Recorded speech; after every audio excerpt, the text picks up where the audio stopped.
Half Size Me, episode 690, brought to you by the amazing Half Size Me Academy. In order to join us, go to halfsizeme.com/join. Hello, beautiful listeners. Today you're going to get to hear a great interview with Miss Megan. Megan was awesome. She had heard that I was going to be launching my confident coaching workshop in January, and she was one of the people that motivated me to even put that together. I had gotten on a call with her, did a lot of talking to her about what goes into coaching, things to help her with her own confidence with her coaching, because she wanted to launch her own business. And I've gotten these emails through the years that I've been doing this. And so Megan heard about my confident coaching workshop.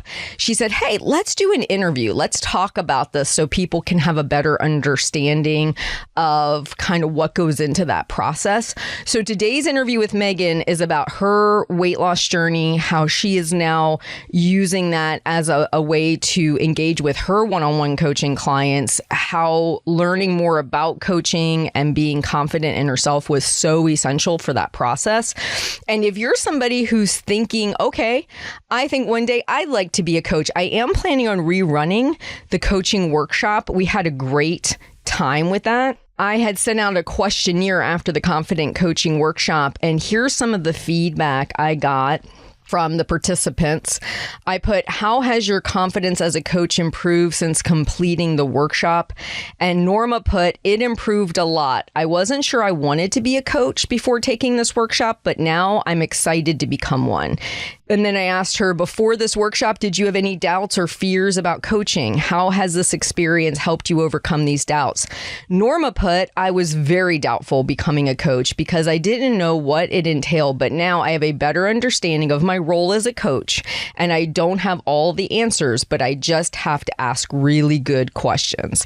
So that was from Norma. And then I asked another participant about it.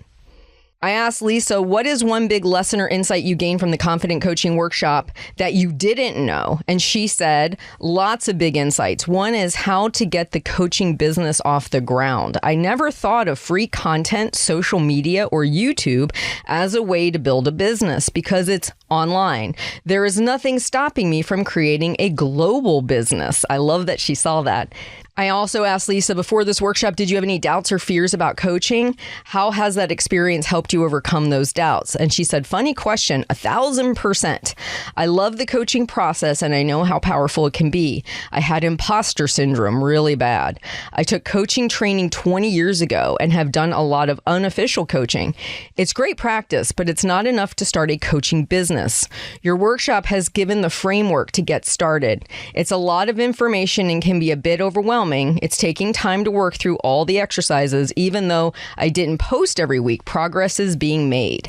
My biggest shift is that the client having a financial commitment is going to be key to the success for both my business and the client. Getting over the asking for money part was important to get started. They are paying me as a navigator in their life journey. These are just some of the feedbacks I got. I did an exit interview with the ladies that participated in the first go around. I have a few more. I'll share those with you later, but I just wanted to give you guys a little insight. The coaching workshop went really well. I've helped many people behind the scenes prior to releasing the coaching workshop. This is a nice condensed version of what's required to get a business going, what is really the holdback for most people with coaching, which is the belief that you're not qualified enough or you don't know enough, that feeling of imposter syndrome. We really work on that. Teaching you more what coaching actually is, which isn't being a therapist. It's not being somebody with all the magical answers to every single life problem. So after listening to Megan's interview today and hearing some of the feedback from the people who participated in the first confident coaching workshop, if you think you'd be interested in a fall session and you would be interested in learning more about this with me, you can simply go ahead and get up on my email list at halfsizeme.com/confident. And there'll be a button and you can just sign up, put your your email in. And then what I'll do is when I'm ready to launch this program again, I'll reach out to you via email. All right. Now we're going to get into talking to Megan all about coaching. And one thing I did want to mention, if you're somebody who struggles with meal planning, every time you sit down weekly to put together a family meal plan or a food plan for yourself, you feel this compulsion or overwhelm that it's got to be something other than what you like to eat.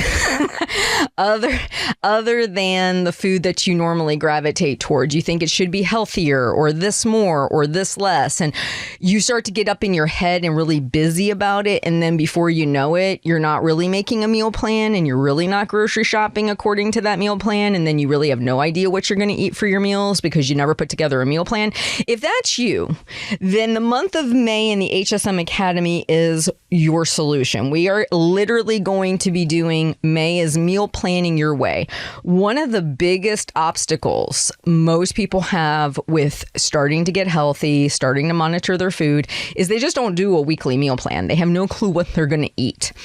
And what they often want to do is two things. One, actually write a meal plan, but then two, highly edit and revise it. And that can be, it's like when you're trying to write a novel and you think that your first draft has to be the perfect draft.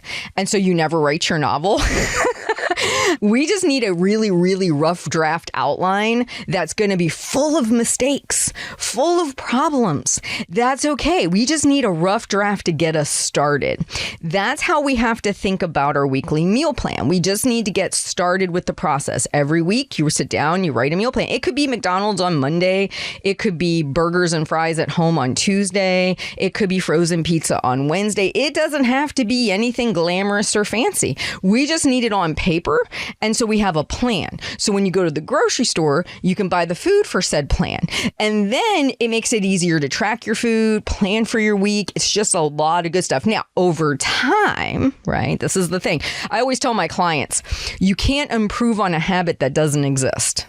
So if there is no habit of meal planning every week, grocery shopping every week, prepping food every week, tracking food every day, if these habits don't exist in their roughest form, they can never be improved on because you can't improve on something that doesn't exist. Think about it logically. I can't improve on my running when I don't even get off the couch to go for a walk, right? I can't improve on something that doesn't currently exist in my life. It has to exist first. So if that's you, go to HowSizeMe.com/join. Get into the academy so May you can make meal planning your focus and making it work for you, your family, your guys' food preferences. It's the most important thing. All right. I hope you enjoy this interview with Megan. If you're interested in coaching in the future, HowSizeMe.com/confident to join in on the workshop when I launch it again later this year. All right. You guys have a great day and I'll talk to you soon. All right, lovely listeners. We have Miss Megan on the line with us, and Megan was super gracious. She reached out to me and said, "Hey, Heather, I'd love to come on and talk a little bit about coaching, starting my coaching business after losing weight, all that wonderful stuff." And I thought that would be a lot of fun to do. So, Megan, if you could just say hi to everybody and give us a brief backstory, because I know you've been on the show before for coaching and other things. So if you could just bring everybody up to speed a little bit on your story, and then we'll talk about the coaching stuff. Sure. So my name is Megan. I'm from Staten Island, New York, and I actually lost about 100 pounds from 2018 to 2019. And in the middle of that journey is when I started listening to Half Size Me, and it just influenced me so much. The phrase, don't do something for weight loss unless you can see yourself doing it all along to keep the weight off. That was such a huge change in what I was doing to lose weight. So when I started maintaining in 2019, that journey kind of taught me how to be a lot more confident in other areas of my life. In my career, I ended up getting a new job in 2018, 2019. I ended up actually really thinking carefully about what I wanted to do in my job, because I had always been very anxious about performance in my career and never asked myself the question what I actually wanted to do. So since then, in about 2021, I started moving towards coaching. Yeah, no, I love that. And you're so right. Because when I lost all my weight, I started to say, okay, this was the one thing I thought I couldn't do. I just saw it as this, okay, Mount Everest, I'm never going to get this done. I'm always going to, be overweight or obese. It's like, that's always going to be my situation. When I finally saw that I was able to do it differently, and I realized my limiting beliefs in myself, right? And then I started thinking, man, what other fake stories have I been believing this whole time, right? And I think that's very common for those of us that have struggled with weight for a long time. Is that how you kind of see it? Yeah, I had never asked myself the question, even in college and in my early career. My default mode was always like, I hope I don't do whatever comes next wrong. So I just felt like everything that I was doing, I was trying to minimize the damage of, making a mistake.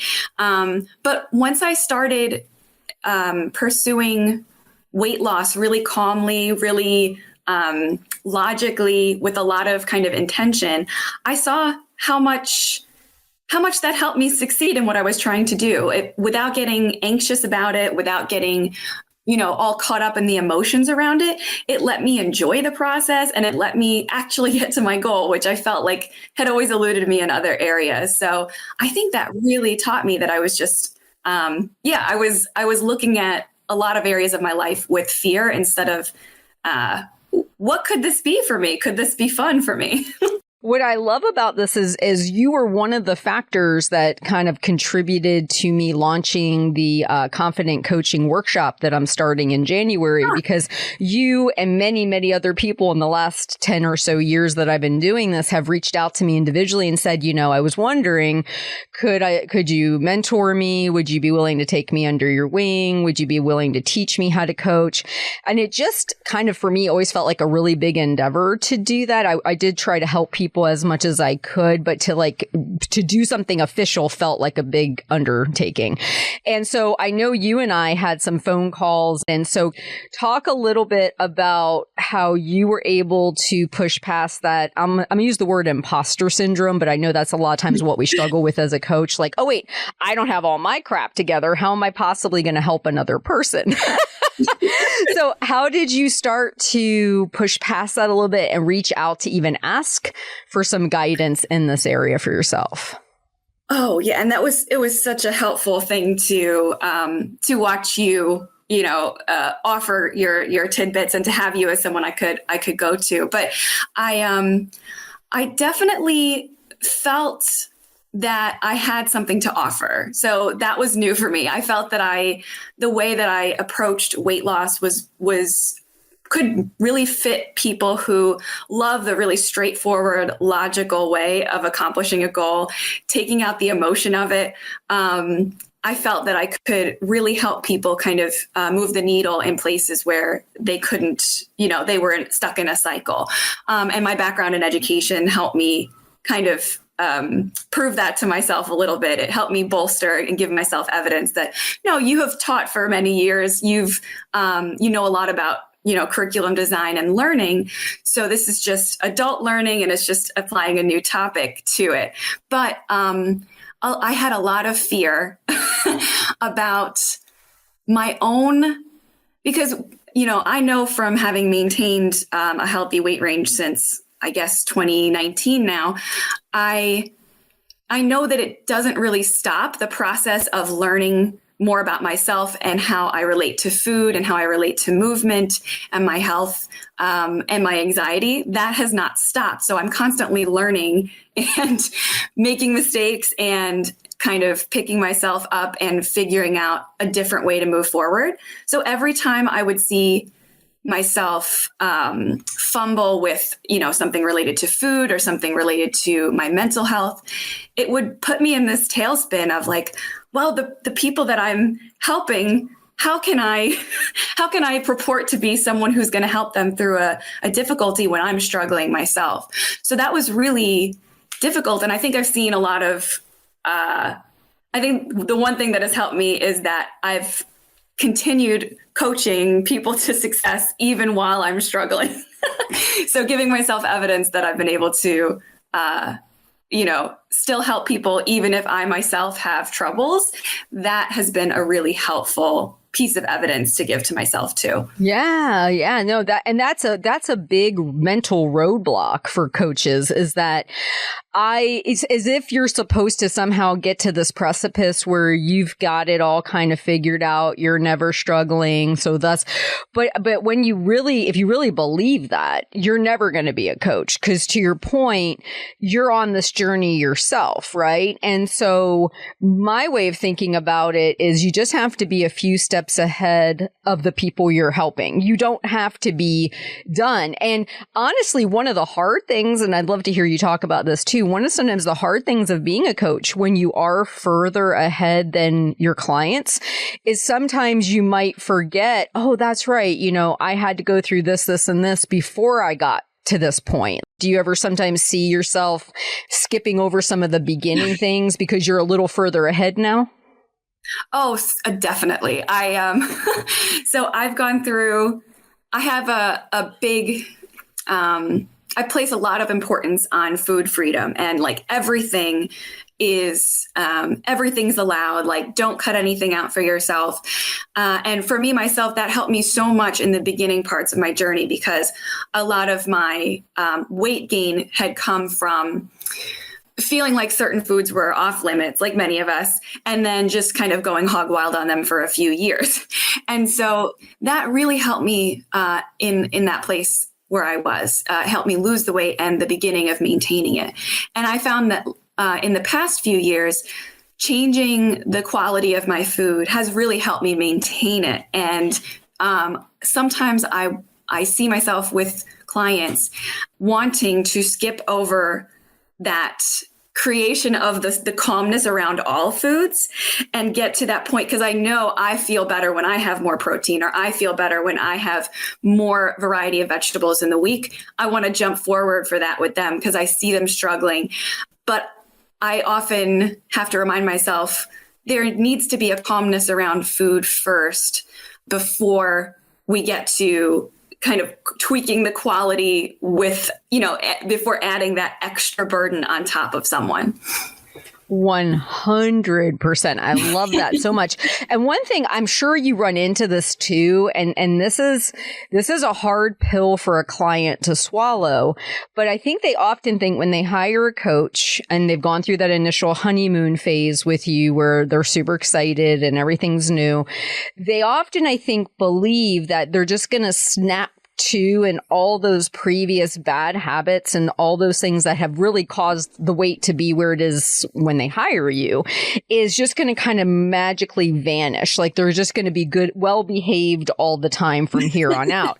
And what I kind of remind them is, first off, one, I'm glad we're getting past the honeymoon phase and we're getting to see the reality of the situation. But secondly, you might be 10, 20 years out and still struggling with this to a degree, not like you are now, but it comes back in waves, and you don't ever have to be perfect. You don't ever have to be done. And I think often that's a hard mindset shift for a client that hires you. What are your thoughts on that?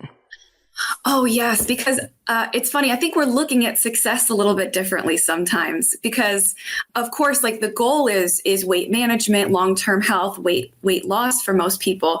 But in order to achieve that weight loss and keep it there, the skill has to be learned of like you said, like falling off and getting back on, and like seeing the mistake and then how you respond to the mistake, or seeing the a bit of a downward cycle with habits and then responding to that downward cycle with habits. So I have to really put myself in their shoes when I'm really excited that they came back from a mistake or came back from that downward spiral, and they're still in a very upset with themselves space. That's a disconnect that I really have to work on to reach them where they are. And I don't know, it's a difficult thing to help that person see you actually did the new and growth oriented thing here. Like you came back from a mistake. It's not a mistake. I think I heard someone say it's like doing a push-up. you strengthened your muscle there of keeping your habits going. And for them, again, mentally, the reason it's difficult in that moment is because they thought they weren't going to do that anymore. Like, oh, wait a minute. I thought that, and what you're saying as the coach is and this is how I see it, you're creating a safe space for them to fall down over and over and over again, and to continuously get up and learn and reflect without the judgment, without the shame, with a more neutral mindset, and somebody else there to give guidance and pointers and say, hey, if maybe we did this differently next time, could we try it this way or this way? It's to bring in those new ideas that maybe their lower brain won't let them entertain on their own. What are your thoughts on that? Yeah, I think a lot, what I noticed, what you said made me think of some clients who they feel as though they only want, or they feel as though the missing piece for their success is accountability to someone external. And I think sometimes that's why they reach out to a coach, because they think, I kind of know what to do, but the missing piece for me doing it is someone checking on me, someone looking over my shoulder at my homework and everything. And I think it's those folks who have a quicker shock when the accountability was not the missing piece. Like, even if someone's there, you're still going to make mistakes. And like you said, there's a honeymoon phase, but there's still going to be a point at which you notice yourself not doing the thing you said you were going to do. So my thoughts are that I love being that like non-judgmental presence to help them build the skills to come back from that every time, not just kind of a coach or not just kind of like a teacher looking over their homework, but kind of someone to help them practice the muscle of like cheering themselves on. And something you said in there, because I agree with you, I do see that on a lot of my intake forms, the word accountability, but I know that's really not what it's about. But the way I see it, and I love what you said, it's like their mind can only see so many solutions to this problem. Like it's constantly regurgitating the same, say, 5 past attempts at this process, right? It's like, oh, let's do this again. Let's do that. And I find that as a coach, what you're often doing, again, is giving that space and permission for them to try the things that they hear other people doing, that they go, oh, yeah, that sounds great for them, but that wouldn't work for me because da, da, da, da, da. Like they've heard these things before, but they're terrified to do it because they think they're the one rare person who it's just not going to work for, right? Like what you mentioned about food freedom and things like that. I can't possibly have a dessert, I'll go crazy with it. But you create the space and the idea that says, no, let's give this a go and we'll do it together. Is that one of the areas that you see your clients kind of needing help with too? Not that they need your permission, but they need a place where they can try those things that they would by themselves be petrified to do. Yeah, I think sometimes, and I include myself in that, I think it's a human thing. Like we get closed off in what we think our choices are over time. Like we get so used to our brain saying, well, I can't do that choice because then da, da, da, da, da, like in the future, this would happen. In the future, this would happen. So you just get used to closing off that possibility. And we do that over and over again. And for some people with weight loss, but I think for anyone with any goal, you slowly get more like isolated with your choices. And there's just fewer and fewer paths open to you. And you feel like you get stuck in this cycle. But I love that the coaching process, because in just a simple few sentences, you can remind the person that they close themselves off to a bunch of paths that actually are possible. They just haven't been thinking about it for a while, or they thought, that it wasn't possible. So it's, I don't know, it's really cool. It's really cool to remind someone that they have way more choices than they thought. Yeah. Well, you reached out to me maybe a year ago. I think it was like January 2024, or was it 2020? I'm not sure which one it was, but you reached about a year ago. Yeah, you reached out to me about a year ago. You messaged me and said, "Hey, I'm interested in kind of expanding on my coaching. I am feeling a little bit like I could use some help." We got on the call. We talked it out. I gave you some resources to help you and everything. But when you initially did that, what do you feel you were looking for as far as guidance? Like what were you doing at the time with your own coaching? What were you trying to blossom it into? Kind of bring us back to that time. Oh, I was in a stuck place because I had a good crop of clients that I was just always looking forward to working with, but I was just like I might have been in the past with my weight, with my own weight. I was hyper focused on people not seeing the results they wanted to see fast enough. So I was just scared about what that meant for me, what that said about my coaching ability. Kind of forgetting a lot of important pieces about my growth with weight loss is that I know the scale doesn't say the whole story, and there's a ton of growth happening behind the scenes that, can create better weight management in the future. But I was scared about not seeing the same tangible results with every client. And so what I wanted to do was reach out to someone who had been doing this longer and who, I really look up to find out kind of how to step back from that, because I knew it wasn't serving me, and I knew I didn't have control over everyone's results, because each person, that's the whole point of coaching. Each person is responsible for their own results. We just want to help, widen their potential as much as we can. But I was looking for a bigger perspective and how I could calm myself and be really intentional and,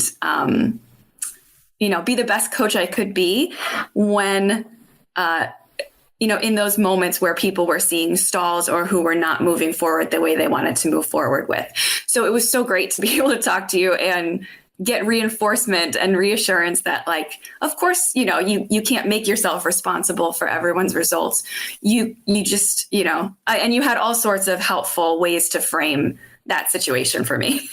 Yeah, no, I love this. And this is true of everything to a certain degree. We often put on our shoulders, like even with your kids, like, okay, well, I want my kids to turn out like this. Well, there are so many influences that happen for your kids that are not you. You are not the sole dictator of how your kids turn out. Like, you can greatly influence, right? Just like you can influence a client and definitely have a positive impact. But like you said, at the end of the day, their results are their responsibility. It's up to them. And I think it's about being super clear as a coach, your own personal boundaries on what is your responsibility and what's not. And at the end of the day, you can plant seeds, but you can't guarantee all the plants are going to grow, right? And that's an important concept that we have to realize. And it's not an exchange rate. It's not like you pay me and I guarantee you X amount of pounds. It's like you're pairing with me to help see what you can't see on your own. So that way you can continue this journey with or without me. Cause like my coaching model is I don't want to stay with my clients forever. I want them to break off and not need me anymore. But that means I kind of have to overhaul how they think about it and how they perceive things and kind of better teach them how their mind is operating so they don't fall victim to all the same lower brain chatter that they did before. And so it's really about an intensive, like almost exposure to something different. And then my hope is that they're in a place where they can check in with me periodically, but they don't need me there holding their hand 24/7.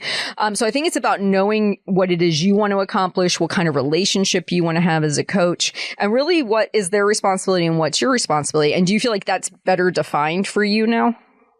Oh, yes. After that call and a few sessions of reflection, I created a really helpful document for myself where I kind of separated out the things that I wanted to provide every single client, like the types of support, the availability I had, the belief behind them. And then I had two other categories: things that I cannot control at all, that I don't have to worry about.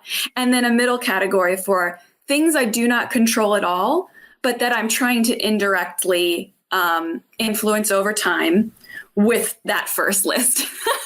So I just kind of put I organized my anxiety. Basically, I said, I am going to make sure I do not contribute. I do not ramp up my anxiety by worrying about these tangible things that absolutely are not in my control. And I'm going to refocus on all the things I can control, which is providing this really supportive environment for every client and these pieces that I believe go into them making their own success. Yeah, I love that. And so now that you have that document in hand for yourself, how do you convey that information to your clients to where so I think a lot of times when you're trying to get a coaching client on, sometimes you want to make sure that they feel like they're, it's worth an investment of finances for them to do it. So how do you convey that to them without making promises of things that are in that I can't control category? Ooh, I love that. I share with everyone, especially on an introductory call. I share with them my understanding of coaching. So my understanding of what is in the coaching purview and what isn't. And I also get really clear, because I think in the realm of weight loss, there's a lot of desire for guarantees. And so it's uncomfortable, but I do say signing up for coaching is not a guarantee of reaching the goal. But here's what I provide to facilitate you moving towards it. And if you feel like this is, and I kind of leave it in their court, like if you feel like this is the right style of support that works with your personality, that works with how you want to go about this goal, then, come work with me. If not, I can share other kinds of resources, but anyone who kind of comes with, I would really like this very clear meal plan that I follow to the T and this exercise plan that I follow to the T. I share with them really frankly, this is what coaching is. And I think this is what you're looking for. What do you think about that disconnect? So that's important, I think, to do at the very beginning. I love that. Yeah. And so one of the things that I think most people don't realize is you don't have to be certified to be a coach. There is no legally required certification. It's not like becoming a therapist or a counselor or even a physical therapist or anything like that. So anybody can put the word coach on their stuff. And to your point, and all the time I've been doing this because I do have a podcast and because I do have a YouTube channel, most people who try to hire me already know my slant on most things. But I think if you don't have that presence, you could get somebody who wants to hire you as a coach that just wants a meal plan and a workout, because some people call that coaching, right? And honestly, AI can do that. You don't even need to hire a coach for that. But I think what you and I do, and what people who take this a little bit more seriously do, is they really want to get in there and find the root cause of this problem and help people kind of restructure a lot of habits, not just the food and exercise, but some of the other ones that might affect time management, things like that, that cause it to where you're not doing the things you say you want to do. Is that kind of how you take coaching as far as the interwebs are concerned? Oh yeah. I really focus on, especially in that introductory call, like the fact that many folks are looking for that, like, give me the playbook that you use for everyone. And I really focus on, like, I don't have a playbook. My goal is to kind of uncover your playbook, to figure out the behaviors that you believe would fit best in your life, and find out why they're not happening, and kind of take away the barriers or find ways around the barriers or underneath the barriers. And I think, to your point, because my online presence is not, thousands of people, it takes more education on that one-on-one basis before anyone decides to work with me. So I do have like, an Instagram presence where I share a lot about my approach, but I think it always bears repeating when I talk to the person one-on-one. Oh, 100%. And here's an important part, and I cover this in the confident coaching workshop that I'm doing. It's you don't want every client, and there's various reasons why you don't. But one of them is if you get somebody on who's a poor fit for you, meaning they have a different expectation than what you're willing to deliver on, or if they really just aren't in that same mindset and they're looking for something else, they're going to feel really disappointed if they hire you. And it's going to be very difficult. I don't know if you've had to try to do this yet, where you've tried to kind of break up with a client because you realize, ooh, I brought somebody on who they're going to keep paying me, but they're not doing anything, or they're not like, this doesn't seem to be a good relationship we got going on here. So do you kind of see it that way too? Like sometimes it's better not to take on a client? Oh, yes. I've had a few conversations in that early stage where I could kind of sense like, I think this person is earlier in their journey where they don't want to be introspective with their behavior. They really want that very strong set of rules. And if that's kind of the feeling that I get from them, I will give them a kind of a different a different resource. I will say like this is kind of the action plan I would take, or we would work on if you were working with me. But here's how you can work on this for yourself. I will kind of give them other resources. And I think that it is tempting to want to take everyone on, but I know for myself, I'm at different points in my journey all the time with any goal I'm trying to go for. So if I'm like, for example, if I'm trying to grow my marketing skills in one particular area, and I really just need someone to tell me information that I don't know, I might go and buy a book on it.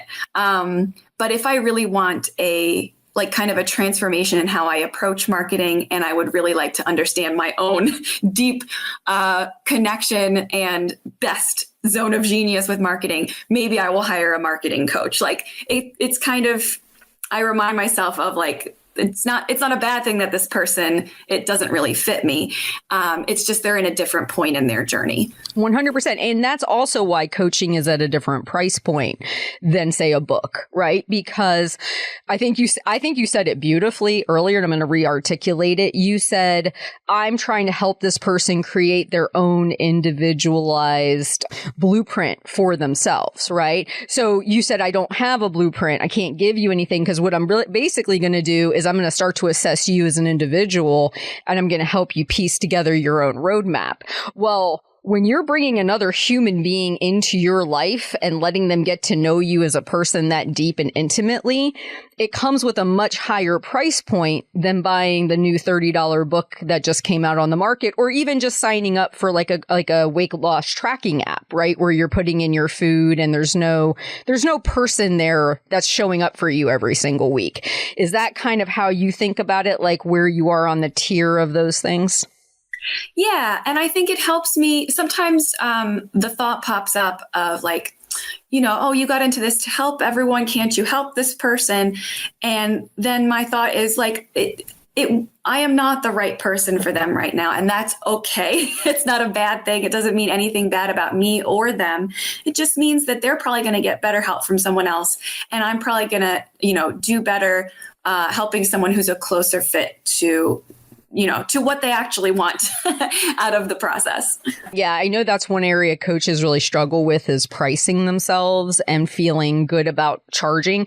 But I often tell people, when you're pricing yourself as a coach, it's for that unique, individualized attention you're giving.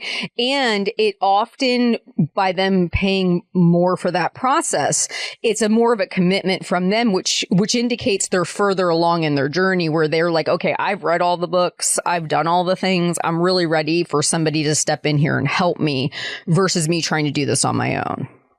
Oh, yeah, it absolutely does. And I know this for myself. If I invest in a program or I invest in a class, it really changes how I come to it. I notice a different approach in my brain. Like I kind of feel my brain clunking into place a little bit more, more significantly, and it helps me do the behaviors and plan ahead with the behaviors that are going to create my success much better. So it makes a lot of sense that if someone is going to invest with you more, they're going to have a bit more accountability to the process or investment, behavioral investment in the process. Yeah. So in this last year, what all has changed for you in your coaching business? So we had that call last January. You were feeling this feeling of pressure. You created your awesome document that helped kind of take some of the anxiety and pressure off. So in this last year, what have you seen kind of transform in your practice over the last year? I've been really excited to see myself come to each coaching call as a calmer presence and a more like peaceful, reflective space, rather than really like I have a default of rolling up my sleeves and getting down to the nitty gritty, getting down to the actions. And I forget to use my other talents, which are emotional intelligence and reflecting in a way that helps a person be okay with their emotions. So I've leaned much more into that this year, being that calm kind of blank space so that someone can get deeper into why they're doing something. And I think that has helped so much because I think a person can always feel when someone is really desperate for them to do something. And that doesn't have a great effect on, how I know for me personally, if I sense that someone is, impatient with me or would really like me to do something, I kind of put a wall up a little bit. So this year has been all about me, like, coming to the call with no expectations or needs at all, just an open vessel ready to support and help. That is beautifully said. And that's exactly what we have to do because to your point, if I'm coming to the call saying, all right, I hope Susie tracked this week because we had written down that she's supposed to track her food, and I get Susie on the phone and that's my wish for Susie to have done that. And Susie's like, yeah, I forgot about tracking this week. Immediately you can feel that sensation, like that drop in your stomach, like, oh, come on, Susie, why didn't you do the thing? But if you come to it, and this is how my conversations sometimes go. Susie will say, oh, I forgot to track. I feel so bad. I'll say, okay, cool. So maybe we should just take that off the table then. We don't worry about tracking. And then right away it gets quiet. And she's like, well, what do you mean? I said, well, you said you wanted to track last time and you didn't track. As your coach, I have to save the space for you to be authentic and honest with yourself. And if you don't want to do those behaviors, then I don't want to write them down on my list because I don't think that's setting you up for success. And then either A, what typically happens is Susie changes and she starts tracking because she really at that point does feel motivated to track, or we find another way to do it. But either way, my job as coach isn't to be the one wanting her to do something. It's that when I see she doesn't do it, I say, let's remove that from the list of actions because we want you to be to build self-trust and self-efficacy here, not to feel worse about yourself. Oh, that gives me such a nice, like, calm sense of a nice sense of peace to hear you say that, because it really is the impetus is to put more and more on if someone is not doing something that they said they wanted to do. And it's really the opposite that is more helpful. And I think it's also more respectful to that person, because I want to behave as if every person is doing their absolute best, like doing exactly what they intend to do. And I want to give them the respect that I want other people to give me.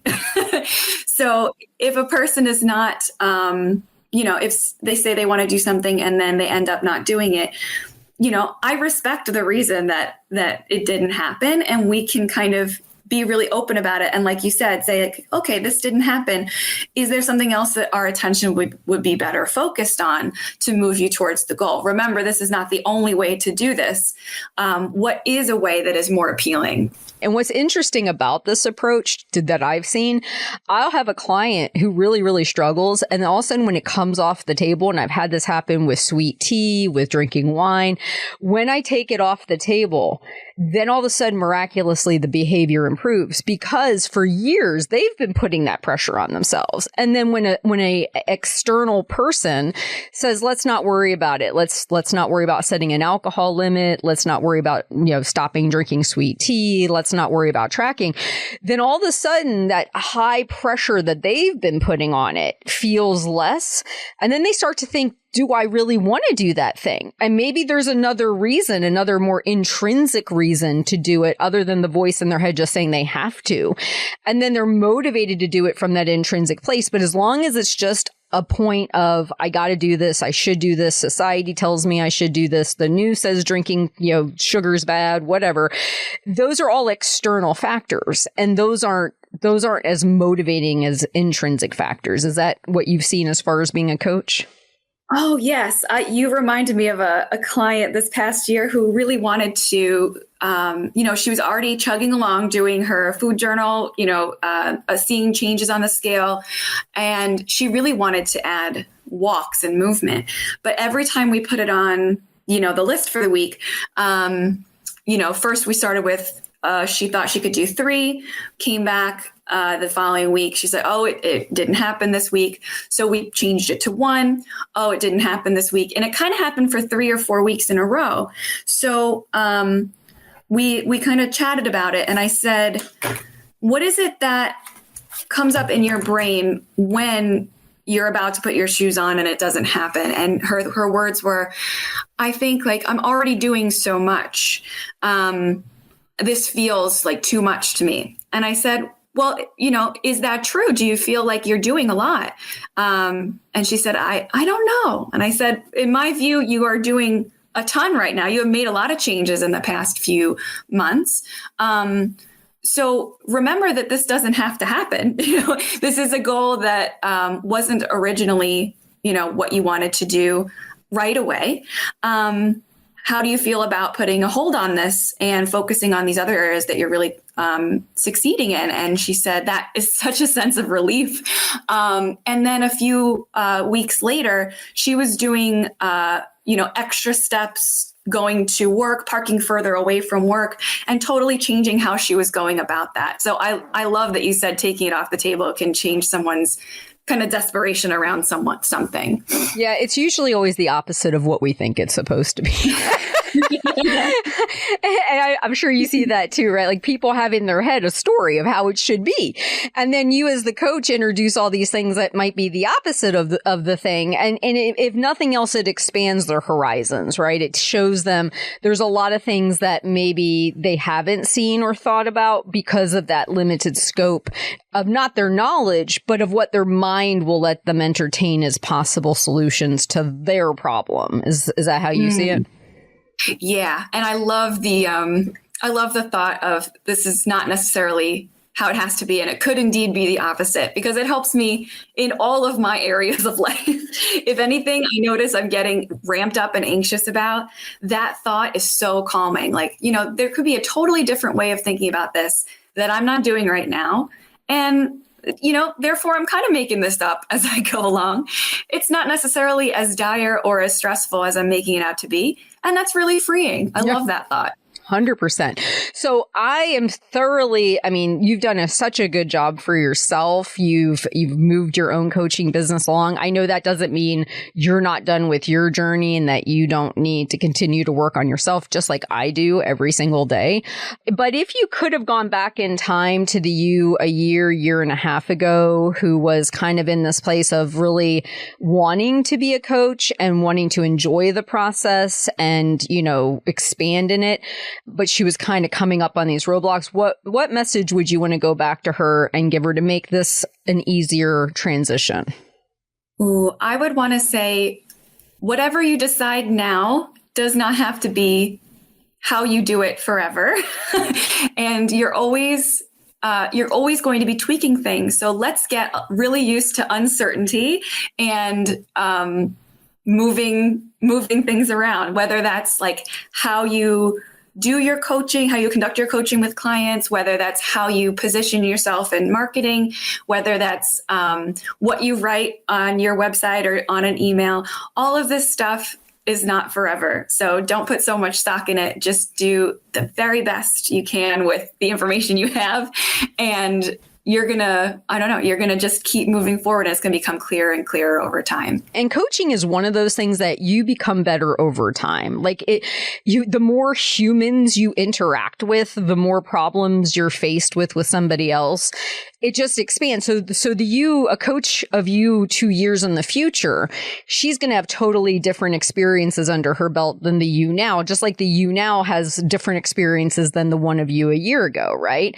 And as long as you're working on yourself, your own mental space, your own taking care of you, and you're working on, okay, how can I become a happier, healthier human being and see my own thinking for what it is, you're only going to be a better coach for your clients, but you're also going to grow in your own journey, which is going to make you better as well. So it's never a stagnant thing. It's not like, oh, I went to this one training and now I'm done. No, like if you're going to be a good coach, you have to be constantly working on yourself and having these various experiences to become a better coach.